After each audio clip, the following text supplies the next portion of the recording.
Welcome to The Real Deal, and today we're talking home values surging and is it still affordable to buy a home right now?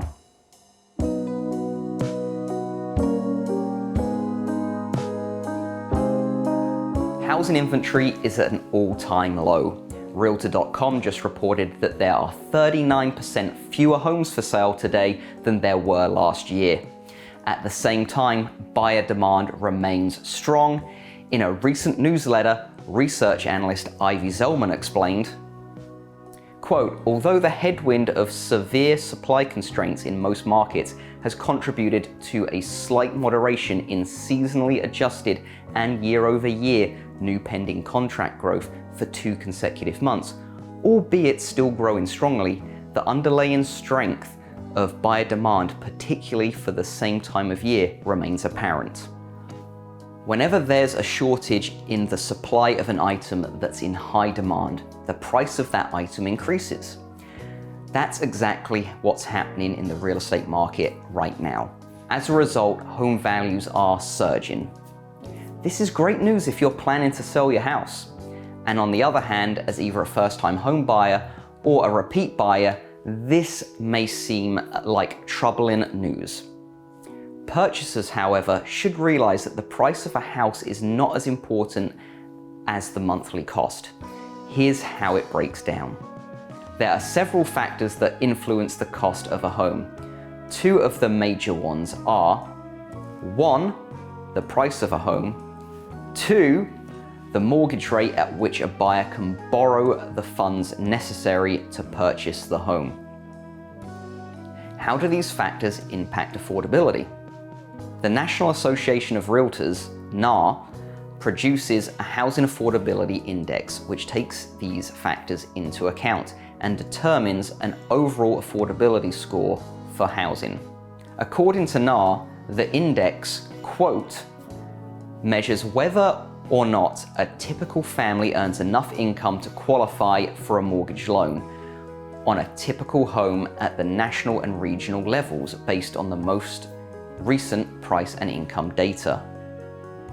Their methodology states, to interpret the indices, a value of 100 means that a family with the median income has exactly enough income to qualify for a mortgage on a median-priced home. An index above 100 signifies that a family earning the median income has more than enough income to qualify for a mortgage loan on a median-priced home, assuming a 20% down payment.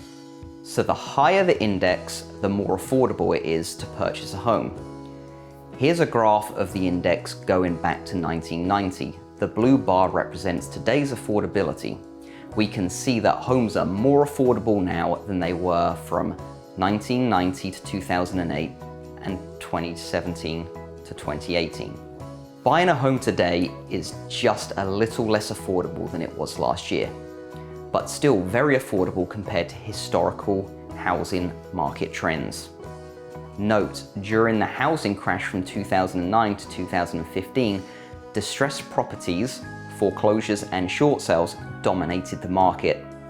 Those properties were sold at large discounts not seen before in the housing market. Why are homes still affordable today? The number one factor impacting today's home buying affordability is the record low mortgage rates. There's no doubt that prices are on the rise. However, mortgage rates have fallen dramatically.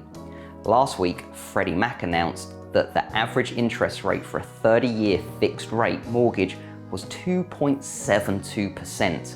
Last year, at this time, the average rate was 3.68%. If you're considering purchasing your first home or moving up to one you've always hoped for, it's important to understand how affordability plays into the overall cost of your home. With that in mind, buying while mortgage rates are as low as they are now may save you quite a bit of money over the life of the home loan. Here's the bottom line, guys. At this point, home purchase affordability is still in a historically good place. However, we need to watch the price increases going forward. As Mark Fleming, chief economist at First American, noted in a recent post, quote, faster nominal house price appreciation can erode or even eliminate the boost in affordability from lower mortgage rates, especially if household income growth doesn't keep up. That's all we've got today on this episode of The Real Deal. If you've got any question on this subject, I know we covered a lot and went really deep on the data. Give me a comment, give me a like, share, subscribe, shoot me a direct message. I'm here to help you. See you next week.